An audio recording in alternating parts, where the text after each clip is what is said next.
Биз бүтүн Кыргызстан партиясы бүгүн ушундай чечимге келдик. Кыргыз Республикасынын президенттигине талапкерликти көрсөтүү боюнча. Биз бул партиянын көрсөтүүсү эмес, мен жеке кыргыз жараны катарында талапкерлигимди көрсөтүп атам. Себеби Кыргыз Республикасынын президенти бир саясий партиянын же бир саясий топтун же бир кандайдыр бир кызыкчылыгы бар класстын мүчөсү болбой, бүтүндөй Кыргыз Республикасынын кызыкчылыгын коргогон, Кыргыз Республикасынын бардык улуттардын, саясий топтордун кызыкчылыгын коргогон инсан болуусу зарыл. Мына ошол кызыкчылыктан улам партиядан көрсөтүлбөй, жаран катарында көрсөтүлүүнү туура таап, бүгүн арызды жазып, Кудай буйрса, 30 октябрь 2020 жыл Кыргыз Республикасынын Кыргыз Республикасынын шайлоолор жөнүндөгү борбордук комиссиясына арызды тапшырабыз.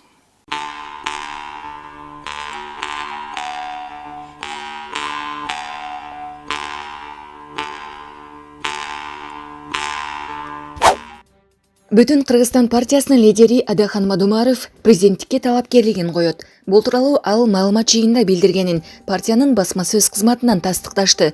Мадумаров шайлоого өзүн өзү көрсөткөн талапкер катары чыгып жатканын айтты. Партиянын атынан эмес, жеке жаран катары чыгып жатканымдын себеби Кыргыз өлкөсүнүн президенти бир саясий партиянын же саясий топтун мүчөсү болбой, өлкөнүн жеке кызыкчылыгын коргогон инсан болушу керек. Бүгүн 30 октябрда Бышкага арызды тапшырабыз дейт Мадумаров.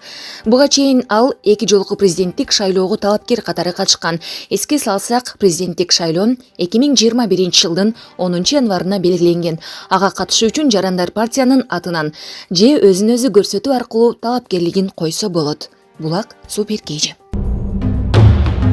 Бишкекте чыгыш Батыш жана Ала Мүдүн райондук электр станцияларынын кызматкерлери митингге чыгышты. Алар улуттук энергия холдинг ишканасынын жанында турушат. Мекемеден кабарлашкандай чогулган 40 кызматкер Түндүк электр акционердик коомунун директорлор кеңеши Улан Астаркуловду компаниянын директору кызматына бекиткенине нааразычылык билдиришүүдө.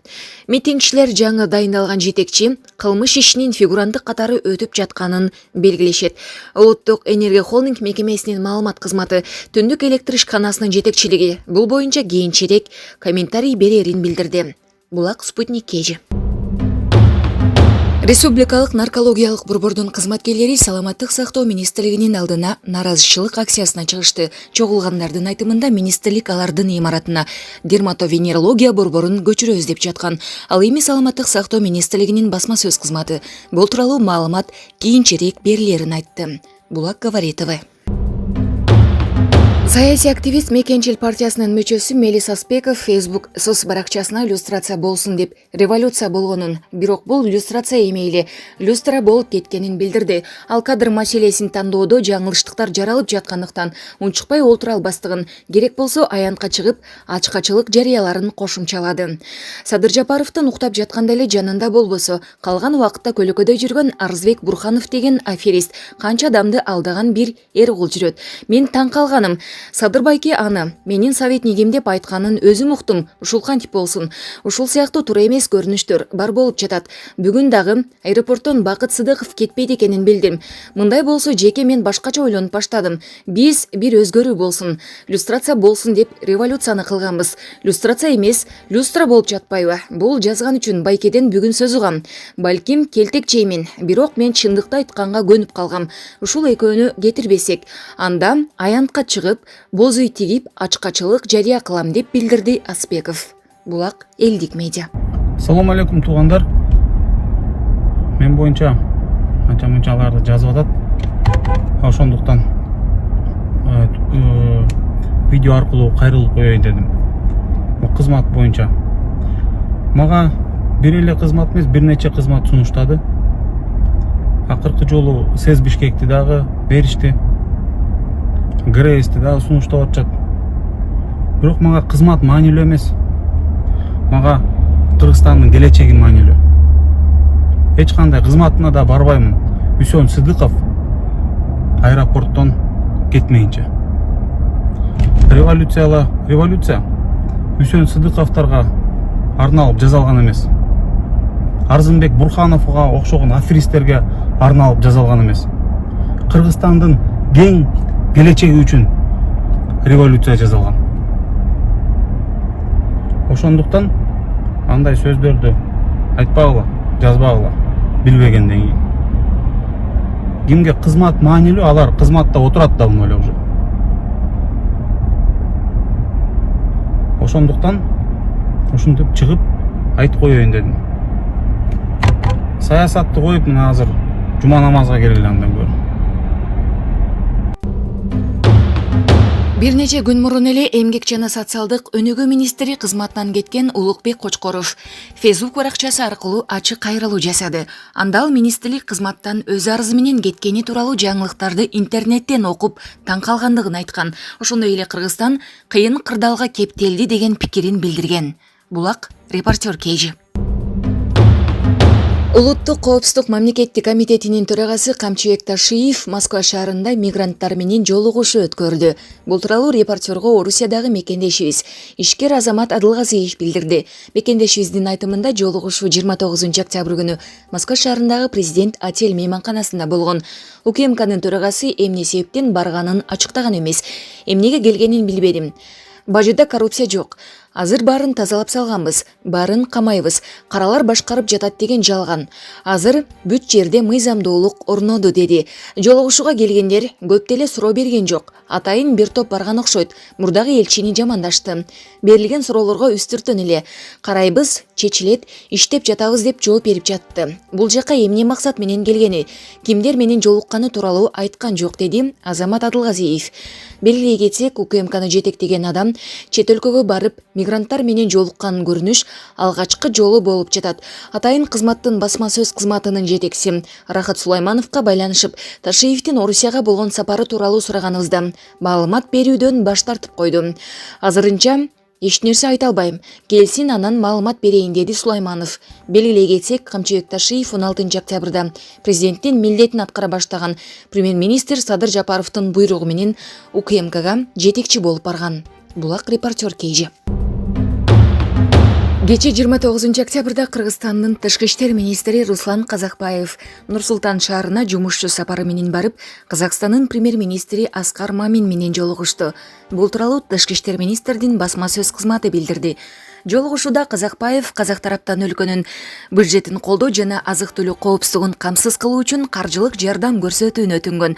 Мындан тышкары коронавирустун кесепеттерин жоюу үчүн Казакбаев Кыргызстандын саламаттык сактоо министрлигинин муктаждыктары үчүн дары-дармектер жана жеке коргонуу каражаттары менен камсыз кылууга жардам көрсөтүү мүмкүнчүлүгүндө карап көрүүнү суранган.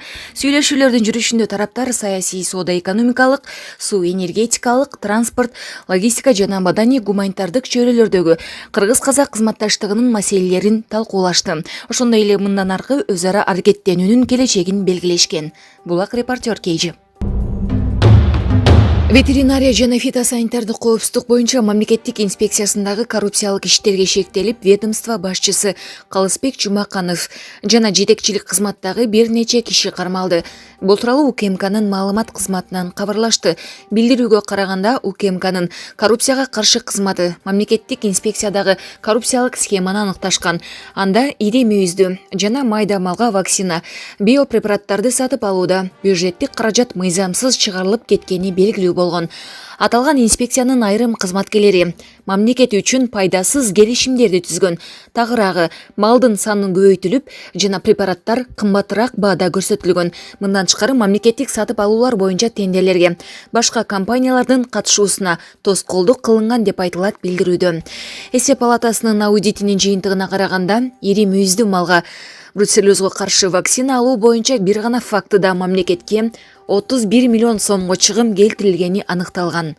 Булак Спутник Кейжи. Бир суткада Кыргызстанда коронавирус 596 адамдан табылып, 425 бейтап аякты. Бул тууралуу республикалык штабтан кабарлашты. Жуктургандар: Бишкек 136, Ош 23, Чүй облусу 89, Ош облусу 64, Талас облусу 39, Нарын облусу 7, Ыскөл облусу 35, Жалал Абад облусу 91, Баткен облусу 112. Бир сутка ичинде өлкө боюнча 7 медициналык кызматкер коронавирус жуктуруп алганы аныкталды. Бишкек шаары 3, Жалал Абад облусунда 1, Баткен облусунда 2, Ысык Көл облусунда 1. Ал эми бир суткада стационардан 2, үй карантининен 5 медкызматкер чыгарылган. Жалпысынан республика боюнча COVID-19 диагнозу менен медициналык кызматкерлер арасында 3612 учур катталды. Алардын ичинен 3316 медкызматкер сакайды. Өткөн суткада Кыргызстанда коронавирустан 3 адам каза тапты. Маалыматка ылайык, көз жумгандардын 2 Баткен облусунун, бири Жалал Абад облусунун жашоочулары болгон. Ошону менен COVID-19 Кыргызстанда 1142 адамдын өмүрүн алды. Пандемия башталгандан бери Кыргызстанда оору жуктургандардын саны 58394кө жетсе, анын 49522си дартты жеңип аякты. Улуттук электр станциялар ишканасы Бишкек ТЭЦтеги азыркы кырдаал тууралуу айтып берди. Жылуулук борборундагы иш режими саат 15:15 калыбына келтирилгени белгиленди. Өткөн суткада ишкана 2,878,000 киловатт-саат электр энергия иштеп чыккан. Шаарга жылуулук кетип жатат. Бишкек жылуулук тарабынан белгиленген графикке ылайык плюс 60 градус болууда деп билдирди ишкананын маалымат кызматы. Ошондой эле жабдыктар дагы мурдагыдай иштеп жатканы кошумчаланды. Эске салсак, Бишкекте кече 29 ноябрда саат 13:10 чамасында массалык түрдө жарык өчө баштаганын байкалган. Анын айынан светофорлор иштебей, жол тыгыны жаралган. Ал эми Бишкек ТЭЦтен ургуштап буу чыккан. Түндүк электр ишканасы ТЭЦте энергетикалык жабдыктардын авариялык коргонуучу системасы иштеп кеткендиктен буу чыгып, 110 киловольттук линиянын чыңалуусу жоголуп кеткенин түшүндүргөн. Булак Спутник Кейжи. Кара Суу районунда чакырууга барган тез жардам кызматынын унаасын талкалап салышты. Бул тууралуу Спутник агенттигине Ош шаардык тез жардам кызматы билдирди. Ага ылайык 29 октябрда саат 18:30 чамасында Кара Суу районунун Бирлешкен айылдын тургуну апасынын кан басымы көтөрүлгөндүктөн тез жардам кызматын чакырган. Унам 11 мүнөттүн аралыгында жетип барып, аялдын кан басымын өлчөп жатканда медиктерди чакырган жаран айдоочуну уртукмок алган. Андан соң автоунааны талкалап салган. Ал жерден фельдшер менен айдоочу араң качып чыгышкан деп айтылат маалыматта. Ош облустук милициянын билдиришинче, териштирүү иштеринде медиктердин унаасынын терезеси талкаланган 56 жаштагы киши мас болгону аныкталып, өзү мындай кадамга кызматкерлер кеч келген үчүн барганын айткан. Учурда ал Кара Суу райондук ички иштер башкармалыгына алынып келип сурак берүүдө. Ошондой эле тез жардам кызматынын айдоочусу менен дарыгери көрсөтмө берип жатышат. Аталган окуя Кара Суу райондук ички иштер башкармалыгы тарабынан кылмышчан жоруктардын бирдиктүү рейстерине ээн баштык беренеси менен катталып, сотко чейинки өндүрүш иши башталды. Булак Спутник Кейжи. ЛТР мамлекеттик телерадио берүү компаниясынын башкы директору Шаиста Шатманова ээлеген кызмат ордунан бошотулду. Бул тууралуу бүгүн 30 октябрда өкмөттүн басма сөз кызматынан билдиришти. Тийиштүү буйрукка премьер-министр Садыр Жапаров кол койгон. Ал эми анын ордуна ЛТРге жетекчи болуп, аталган каналдын башкы режиссеру Эрлан Догдурбеков дайындалган. Булак репортер Кейжи.